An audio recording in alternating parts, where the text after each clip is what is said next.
Hai, selamat siang. Ketemu lagi dengan Investa News. Hari Senin tanggal 8 Mei 2023. Semoga kita semua dalam keadaan sehat, tetap semangat dan bersyukur untuk segala berkat dan rahmat yang kita dapat dari Tuhan Yang Maha Esa. Kembali kami akan sampaikan stock review atau review saham hari ini dengan didahului dua pernyataan. Yang pertama adalah disclaimer all. Semua data dan informasi yang ditampilkan di sini bukan merupakan ajakan membeli atau menjual. Segala keuntungan maupun kerugian yang ditimbulkan dari penggunaan data dan informasi di sini sepenuhnya menjadi tanggung jawab pengguna itu sendiri. Demikian pernyataan disclaimer kami. Jadi kami harapkan, kami himbau Anda melakukan riset sendiri, do your own research, ya. Karena apa yang kami sampaikan lebih bertujuan untuk berbagi informasi yang kami ketahui. Kemudian pernyataan kedua adalah no conflict of interest, tidak ada benturan kepentingan. Bahwa hingga saat ini, hari ini tanggal 8 Mei 2023, kami tidak sedang memiliki saham yang akan kita review, ya, yakni Bovin, ya. Ya, jadi tidak ada kepentingan apapun untuk mempengaruhi pemirsa. Oke, kita lanjut ke reviewnya. Sebelumnya kami menggunakan platform stockbit.com dan tradingview.com. Ya, jadi Anda juga dapat menggunakan platform tersebut atau mungkin platform lainnya yang Anda miliki. Oke, kita masuk ke analisanya. Yang pertama profil, ya.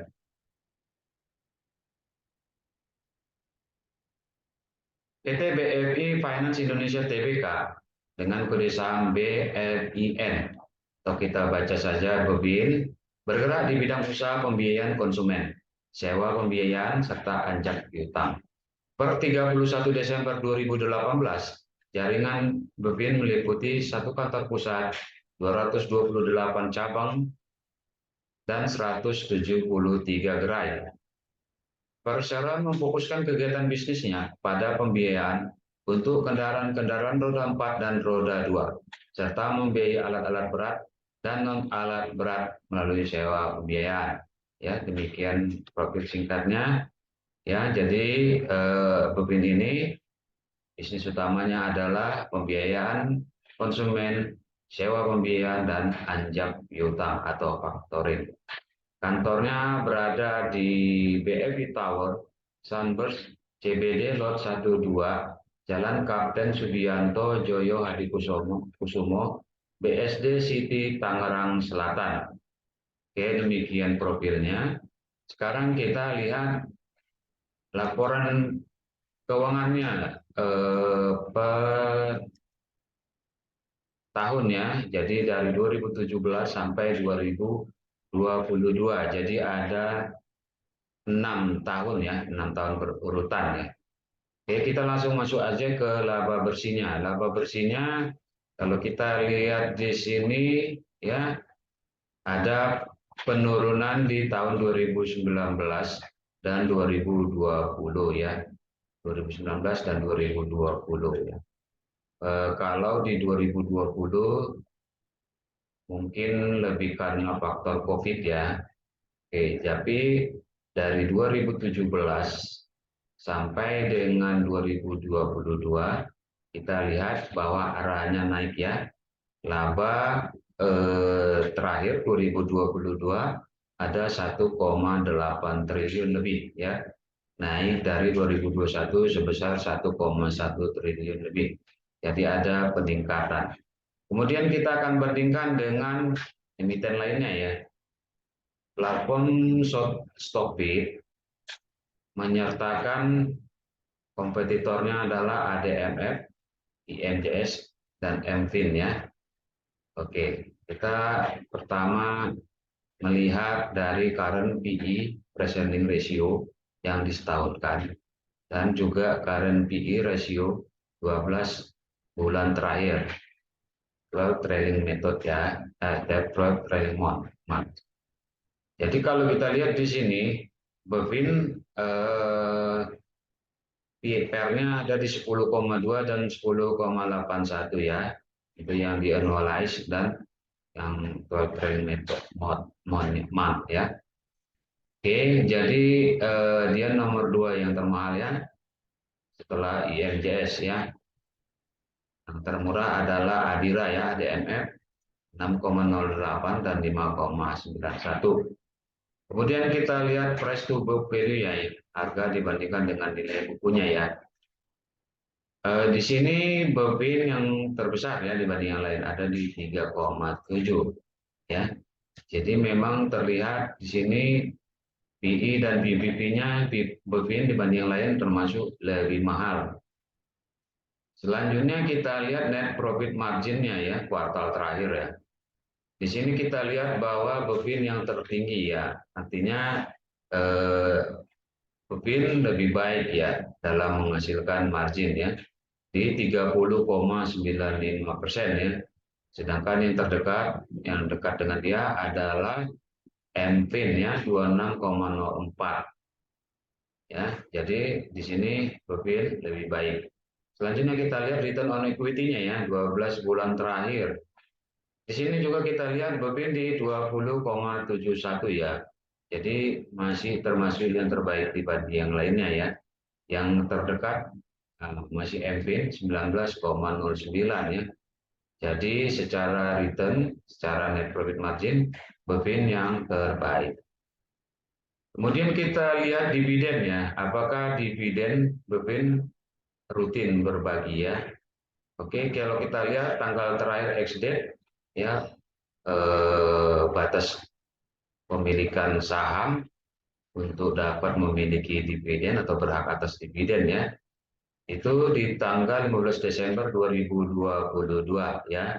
Jadi artinya Bevin ini menghasilkan keuntungan dan setelah menghasilkan keuntungan para pemegang saham dalam RUPS ya menyetujui pembagian dividen ya karena dividen hanya bisa dibagikan jika perusahaannya untung ya. Dan semua kompetitornya yang dibandingkan di sini juga berbagi dividen ya. Oke. Kemudian kita lihat cash flow from operation ya. Kita mau melihat dari operasionalnya saja. Bevin bisa tidak menghasilkan kas ya.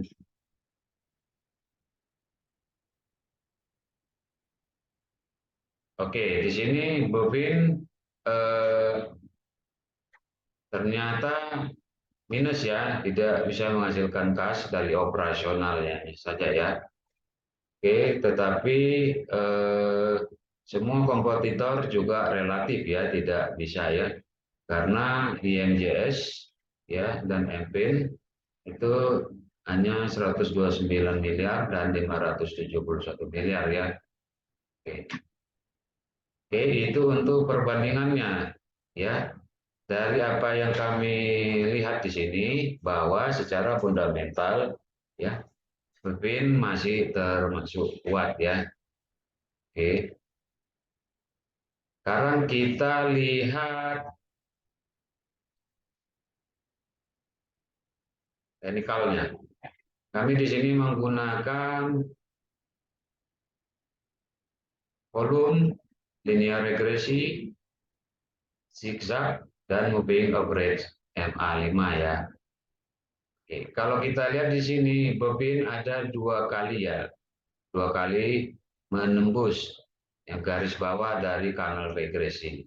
Ya, jika diibaratkan kanal regresi ini seperti pipa, mana candle ini seperti bola kasti atau bola pingpong.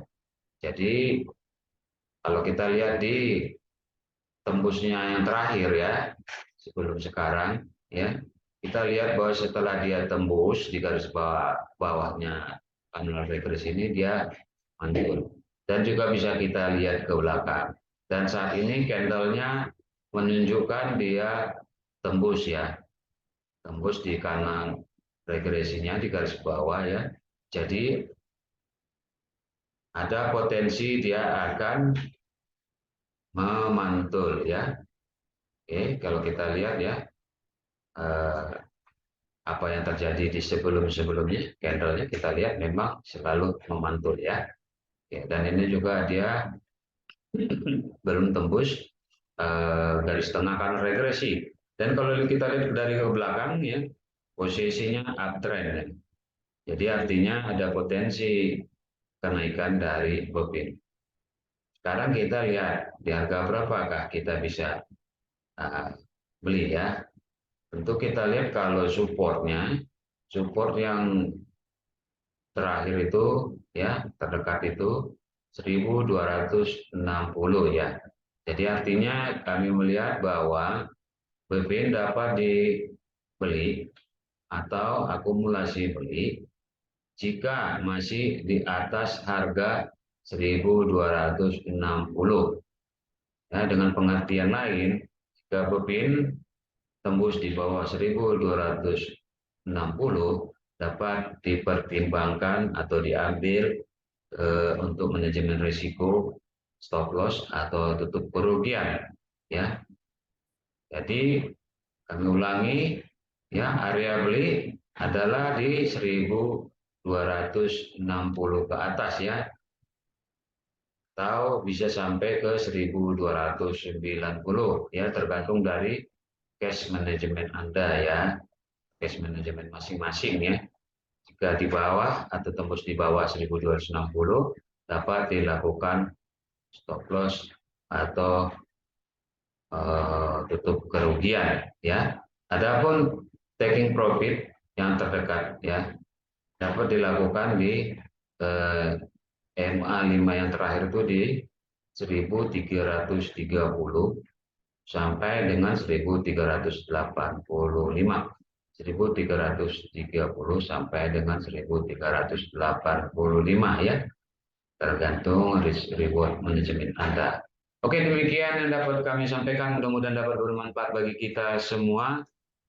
Mohon maaf jika ada kesalahan dan kekurangan dalam penyampaian kami. Kritik dan saran dapat disampaikan di kolom komentar ya, dan terima kasih banyak buat Anda yang sudah menonton, berikan like dan tetap subscribe ataupun subscribe di channel ini, karena apa yang Anda lakukan itu menambah semangat kami untuk tetap berkarya.